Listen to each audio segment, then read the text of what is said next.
Israel पर फिर एक बार हमास ने हमला किया और हमास ने यह हमला इजराइल के एकदम बीच दिल पर किया। जी हां, ये हमला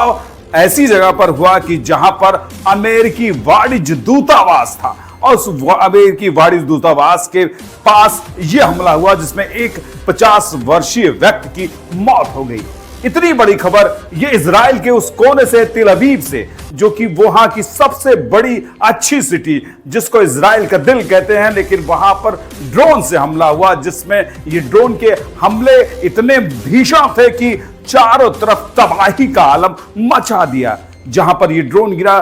उसके बाद इस ड्रोन हमले में एक 50 वर्षीय व्यक्ति की मौत हो गई और कई लोग घायल हो गए। ये हमास बार बार इजराइल को ललकार रहा है। 9 महीने से युद्ध चल रहा है लेकिन आज तक इसकी कोई साफ बात निकल कर नहीं आई। इजराइल को बताया जाता था कि सैनिक टेक्नोलॉजी में, अपनी आत्मरक्षा टेक्नोलॉजी में इजराइल दुनिया का बाप है, लेकिन यहां पर उसे डर का सामना करना पड़ा, जैसे वो डरा महसूस हो रहा है क्योंकि कितनी बार रॉकेट लॉन्चर्स और तमाम ड्रोन से उसके ऊपर हमले हुए लेकिन इजराइल उतना मुंहतोड़ जवाब नहीं दे पाया और ना खुद की आत्मरक्षा कर पाया। आखिर इजराइल को हमास से डर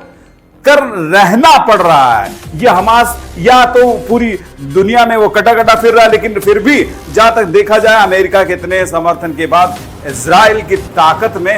इजाफा तो है, लेकिन वो लड़ाई में अभी भी हमास से क्यों इतनी तेज टकराने के बाद भी अभी उसने एक हिजबुल्लाह के कमांडर को उसने मारा। इस कमांडर के मारने के बाद ही ये रॉकेट हमला हुआ। इस रॉकेट हमले की आवाज पूरे दुनिया में गूंज रही है क्योंकि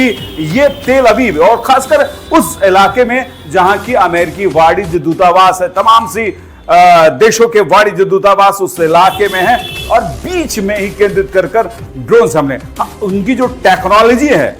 खासकर इजराइल की उस टेक्नोलॉजी में यह था कि जब भी कोई ड्रोन हमला या कोई रॉकेट लॉन्चर चलता है तो वो उसको परिधि में लेकर खत्म कर देते हैं, लेकिन ये रॉकेट लॉन्चर एकदम बीच में आकर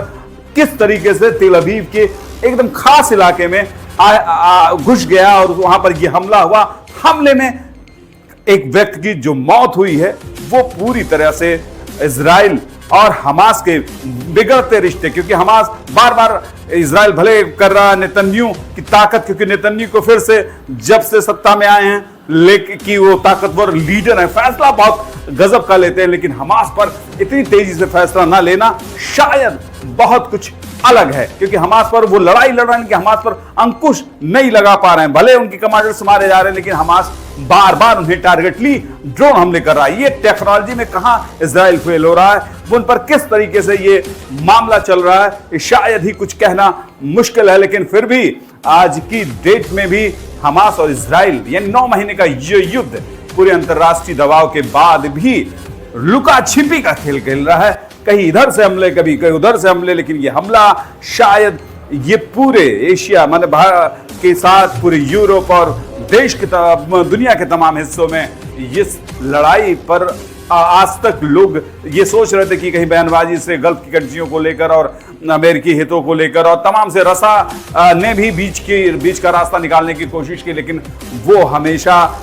इजराइल के विरोध में भी रहा। लेकिन इजराइल अभी भी ताकतवर है, लेकिन हमास से इस लड़ाई में इतना कमजोर क्यों है?